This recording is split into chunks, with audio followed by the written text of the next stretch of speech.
요즘 퍼스널 브랜딩 하려면 자기 책 한 권은 내야 한다는데, 오케이, 그럼 나도 한번 책 써볼까? 전자책도 사고, 철학책도 사고, 글쓰기 책도 사고, 자기계발 책도 사고, 연필도 사고, 맥북도 사고, 키보드도 샀습니다만 또 뭘 사면 좋을까요? 뭘 산다고 작가가 되는 건 아니죠. 뭘 써야 작가가 됩니다. 그렇다면 우리는 뭘 써야 할까요? 한 단어로 말씀드리겠습니다. 바로 일기입니다. 일기가 어떻게 글쓰기와 연결될 수 있을까요? 오늘은 나만 읽는 일기가 어떻게 남들도 읽을 수 있는 글이 될 수 있는지 알아봅니다. 결론부터 말씀드리겠습니다. 일기 쓰기는 글을 쓰는 행위 자체를 익숙하게 만들어서 글을 쓰도록 도와줍니다. 여기에서 글을 쓰는 행위라 함은 물리적으로 쓰는 행위 플러스 솔직함을 표현하는 연습입니다. 이 두 가지를 의미합니다. 일기 쓰기는 결국 글쓰기의 핵심인 이미지를 가지고 표현하는 방식을 훈련하는 아주 유용한 도구입니다.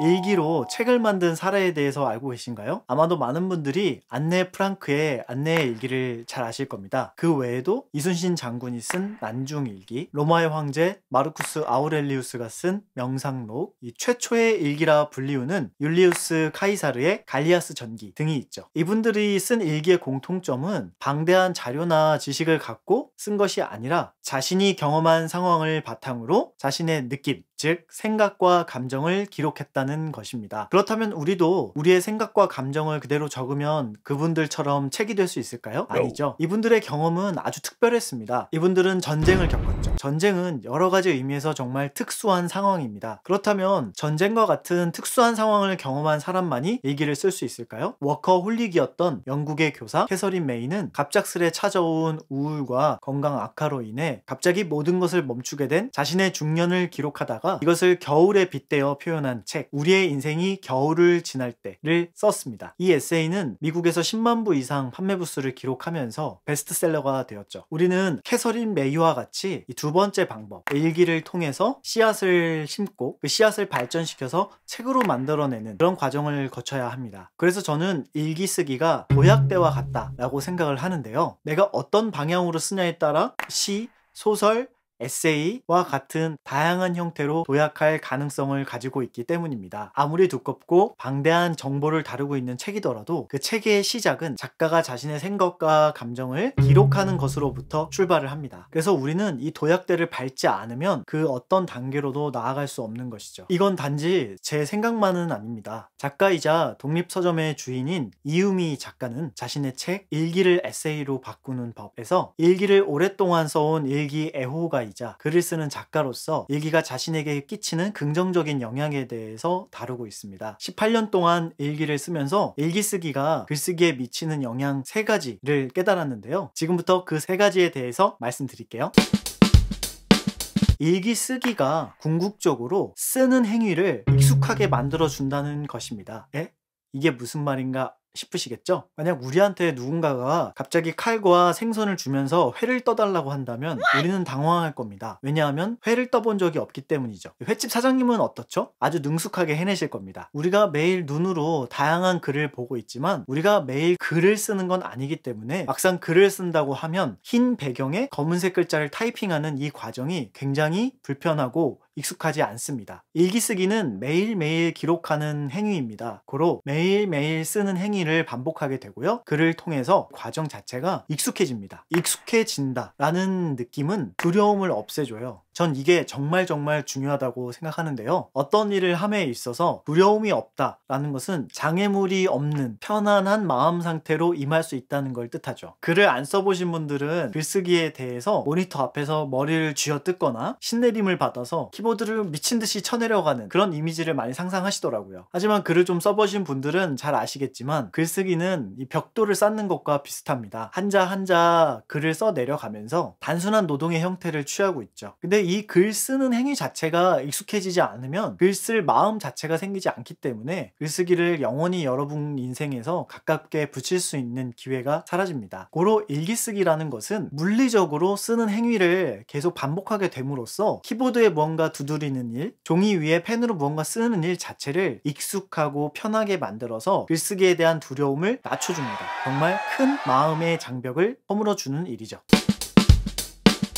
앞서 말했던 이 책에서 이유미 작가님은 에세이와 일기의 공통점을 솔직함이라고 말씀하셨습니다. 이 솔직함에 대해서 저도 100% 공감하고요. 다만 이 솔직함에 대해서 많은 분들이 오해하는 경우가 있더라고요. 글을 쓰는 과정에서 솔직함은 내 생각과 감정을 여과 없이 무조건 말하는 것이 아닙니다. 제가 생각할 때 글쓰기에서의 솔직함이란 내 안에 숨겨진 이미지를 발견하고 그것을 꾸밈없이 드러내어 보여주려는 노력 이라고 생각해요. 일기를 쓸 때 뭘 들었고 뭘 봤고 뭘 먹었는지만 기록하는 단순 기록만 있는 건 아닙니다. 일기 소재에 대해서는 이 영상의 주제에 벗어나므로 제가 만들어 놓은 다른 영상을 한번 참고해 보시면 좋을 것 같고요. 앞서 말했던 솔직함의 정의에 대해서 좀 더 부연 설명을 해볼게요.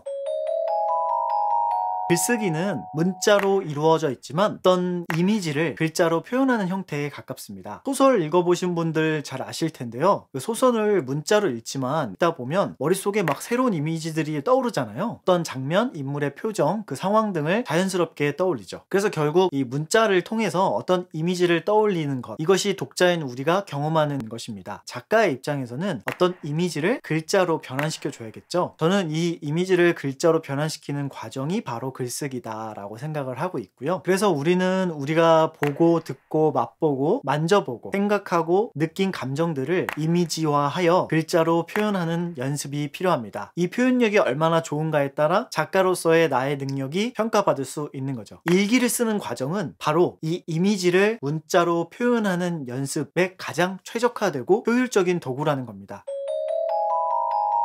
스위스 제네바에서 작가 클럽을 운영하고 수년간 글쓰기 수업을 해왔던 수전 티베르 기행은 그녀의 책 글 쓰는 삶을 위한 1년에서 작가가 되고자 하는 사람의 첫 번째 단계는 바로 일기 쓰기다 라고 밝혔습니다. 그녀는 책에서 일기 쓰기에서 꼭 다뤄야 하는 주제를 3가지 정도 제시하는데요. 첫 번째는 우리가 잠자는 사이에 꾸는 꿈, 어릴 때의 기억들, 내 주변에 보이는 사물이나 생명들에 대해서 깊고 자세하게 쓰는 것입니다. 요즘 브이로그 컨텐츠가 참 많죠. 컨텐츠를 보면 내가 먹거나 가거나 만난 사람들에 대해서 영상으로 기록하는 형태입니다. 이 브이로그는 형식 자체가 내 꿈이나 내 어릴 적 기억들에 대해서 찍을 수는 없죠. 그래서 내 주변에 보이는 사물이나 생명체에 대해서밖에 다룰 수 없습니다. 하지만 일기의 경우 내가 꾼 꿈, 내가 어릴 때 느꼈던 그 기억들을 생생하게 기록해낼 수 있죠. 그리고 그 꿈이나 어릴 때의 기억들, 이런 것들은 모두 어떤 이미지를 가지고 있습니다. 그리고 이 이미지들을 글로 표현해보는 연습 과정에서 여러분은 글쓰기의 실력이 향상되는 것을 느낄 수 있는 겁니다.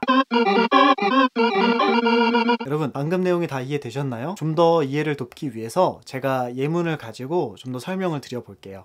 먼저 제가 꿨던 꿈에 대해서 한번 썼던 일기 내용을 가지고 여기서 이미지를 어떻게 발견할 수 있는지에 대해서 설명을 해보겠습니다. 사람들이 나를 둘러싸고 소리를 질렀다. 내가 무언가를 훔쳤다며 돌려달라고 소리를 질렀다. 하도 소리를 지르는 탓에 나는 귀를 막고 아니라고 받아쳤다. 그들의 목소리가 나보다 커서 목이 쉬어라 소리를 질렀다. 그걸로도 안 되자 나는 점프를 하고 발을 구르며 온몸을 흔들며 아니라고 소리쳤다. 지금 이 꿈에 대한 기억을 제가 일기로 썼던 건데요. 여기에 보면 사람들이 나를 둘러싸고 있는 이미지도 있고요. 무언가를 훔치고 제가 그것을 아니라고 호소하는 억울한 감정도 있고, 또 소리를 지르는 이미지도 있네요. 그리고 저는 또 반대로 그것을 아니라고 온몸으로 표현하는 그런 이미지, 전체적으로 뭔가 억울하거나 답답함이 강하게 느껴지는 상태인 것 같습니다. 이런 식으로 자기가 꿨던 꿈을 좀 기록을 해놓고 거기에서 느껴지는 이미지들을 한번 체크를 해보는 거예요. 그러면서 이 이미지가 나한테 어떤 느낌이 들어오는지, 혹은 이 이미지로 좀 더 이어서 쓸 수 있는 글이 있다면 더 이어서 글을 써보는 거죠. 근데 이미지를 찾았다고 해서 꼭 그거를 사용할 필요는 없습니다. 그냥 단지 내가 느끼는 것을 솔직하게 표현하는 것, 그리고 그 솔직한 표현이 어떤 이미지 형태로 표현된다. 그래서 여러분은 그 이미지라는 단어에 대해서 어떻게 받아들일지 예시를 통해서 이해하시면 되는 겁니다. 다음으로는 기억을 가지고 한번 써본 일기를 보여드릴게요. 내가 처음 음식에 대해 맛있다라고 느꼈던 것은 초등학교 2학년 때 할머니가 끓여준 전복죽이었다. 감기 몸살 때문에 이틀을 알아두어 겨우 기운을 차렸을 때쯤 할머니는 청색 그릇에 죽을 담아 오셨다. 참기름과 간장을 살짝 섞어 후 하고 가볍게 불어 먹기 싫다는 내 입에 쑥 넣었다. 고소하고 살짝 달콤한 참기름 간장의 맛, 그 뒤로 말랑하면서 두툼한 전복의 식감이 느껴지다. 담백한 죽이 부드럽게 마무리하며 퇴장했다. 여기 같은 경우 보면 제가 전복죽에 대한 표현을 이제 특히 맛에 대한 부분을 어떻게 썼나 보면